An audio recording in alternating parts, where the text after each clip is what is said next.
So guys, Daniel Ricciardo has won his 8th Grand Prix. It's in Monza 2020. Oh my god.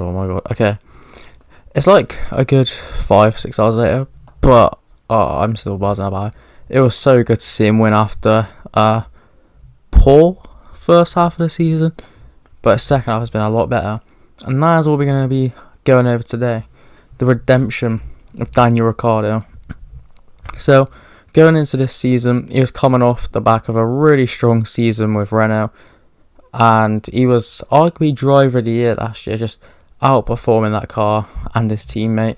So when he come into the 2021 season with McLaren, which was a better car, there was definitely high expectations, although there was obviously the initial thought that it'll take a few races to get settled in. However, it took a bit more than a few races. So the first race, he came P7 in Bahrain. He did out-qualify Lando, but he lost the position in the race. Then in Imola, he qualified again. He out-qualified Lando, but was ordered to give the position over Team Radio because Lando was quicker. Then in Portimao, this is where the problem started to slightly show. As well, he got knocked out in Q1, qualifying P16. However, he did finish in P9, which he definitely was decent in the race, but he was overtaking all the dodgy cars at the back of the grid when he's in the third best car on the grid. Then in Spain, qualified P6, finished P6. Was a decent weekend, but then came Monaco. He qualified in P12 and finished the race in P12, being lapped by his teammate Lando Norris, who ended up on the podium. That was a low point for him, and for Ricciardo fans like me, that was a shocker. Boring race, and yeah, well, we don't need to talk about that. And then it was bad in Baku as well. He crashed in Q2 and then finished P9. Yeah, just another bad race. And then France, things improved, definitely, as he qualified P10, which isn't great, but he finished P6, showing that, just proving ever wrong that you can't overtake on France. He decided to do it, him and Lando. Yeah, don't think there'll be many overtakes next year, but we can cherish it happening for once. And then the Styrian Grand Prix, it was just bad again. He qualified P13. He then got a bit unlucky as he made up a few positions. Then his car temporarily lost power. And then he lost all his positions and was back down in P13 and couldn't regain them. That was just a bad race again. He was a bit unlucky though. That was just summing up some of the luck he's had. And then in the Austrian Grand Prix, again he qualified P13, but he finished P7, showing okay race pace, but just so far off it in qualifying. It was ridiculous considering how well Lando did over those 2 weekends as well. Yeah, and then Silverstone came round.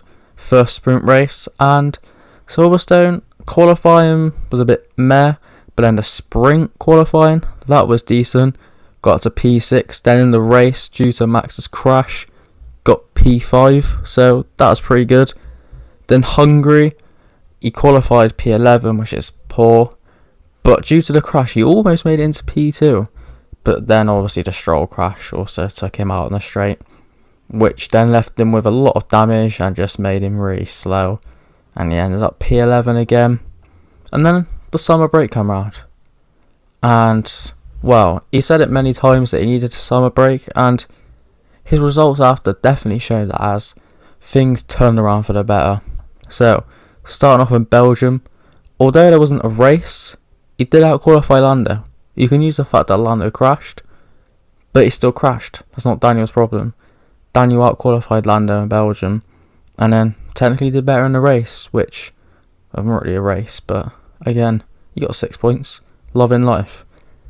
Then Zandvoort, it wasn't a good weekend, but it was bad for McLaren in general, and he did out-qualify Lando, and in the race, on the last, I think it was about 15 laps, he was lapping the same speed as Lando on older tyres. The only reason he didn't come in the points was because of a dodgy strategy which pretty much shafted him, which ended up with Norris getting 10th and him 11th. Should have really been Daniel with the point, as he was told to back off to slow down the drivers or something like that. It was stupid. And then Monza, qualifying P5. He was already frustrated. He knew he could do better. Then in the sprint, he got up to P3, overtaking Lando and Lewis. And then in the race, he goes and wins it. Best race of the season. Facts. Obviously, Max and Lewis crashing played a bit of a part, but he was still leading them before that. And then obviously, Max had a bit of a dodgy pit, but he was still leading. That was all Daniel. He was pretty much ahead the whole race, apart from when he come up from his pit stop. But he was dominant today. He showed the true characteristics of a race winner. He was quality. He got driver of the day, deservedly. He's showing the pace. He's been quicker than Lando all weekend. I mean, yeah, he kind of got him in the qualifying, but it was by 6 milliseconds. There's literally nothing in that. And he was only 29 milliseconds away from Verstappen in normal qualifying. I mean, I get it's not the Red Bull's track, but still, that is ridiculous. Especially considering the fact he said he's not even 100% there, he's almost there. What will he be like when he's fully there? Will he be I don't even know, I want to think what he'll be like. He'll just be so quick, it'll be unbelievable.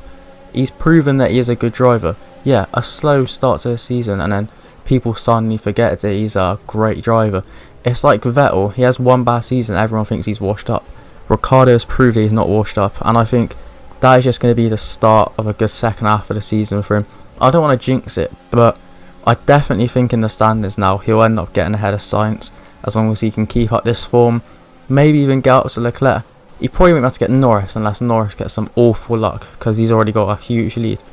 But next year, if Daniel's comfortable in that car, he is going to be competitive with Lando. He is going to show all the why he had such high expectations going into the season.